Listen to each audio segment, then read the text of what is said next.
मेरा हाथ जोड़कर नमस्कार। काफी लंबे समय से इस पुल की समस्या चली आ रही है।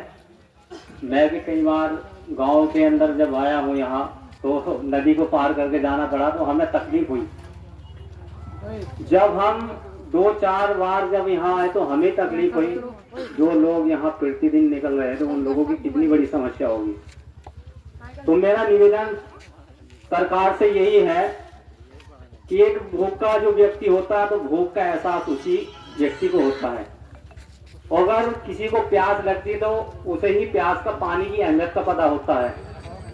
तो हम लोगों की जो क्षेत्र की समस्या है पुल की, इसकी समस्या का हम क्षेत्रवासियों को पता है कि कितना बड़ा हमारे लिए दुख का कारण है।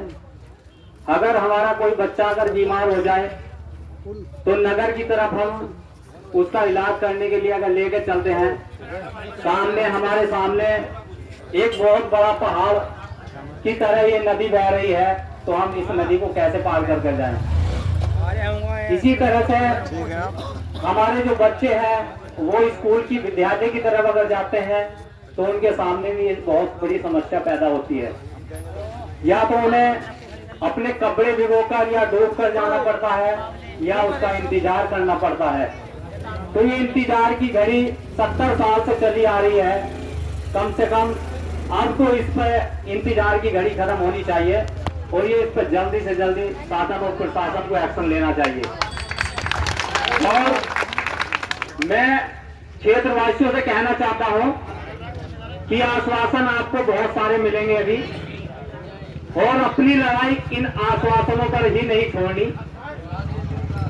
ये लड़ाई आप अपनी लंबी लड़ाई लड़नी पड़ेगी। अभी तो आप ये धरना प्रदर्शन कर रहे हैं, अगर हम लोगों को भूख हड़ताल पे अनिश्चित भी अगर बैठना पड़ेगा तो हम बैठेंगे। शासन और प्रशासन को हमारी बात माननी पड़ेगी, क्योंकि ये समस्या हमारी है, शासन और प्रशासन की नहीं है। तो सबसे बड़ा दुख का कारण है ये पुल। ना जाने कितनी मौतें उस पुल के कारण हुई है। हाल ही में पीछे भी एक बुजुर्ग बेचारे बीमार थे और वो ट्रीटमेंट की वजह से पुल पार नहीं कर पाए और वे बेचारे दम तोड़ गए। तो कितना बड़ा दुख का कारण है। तो मैं सभी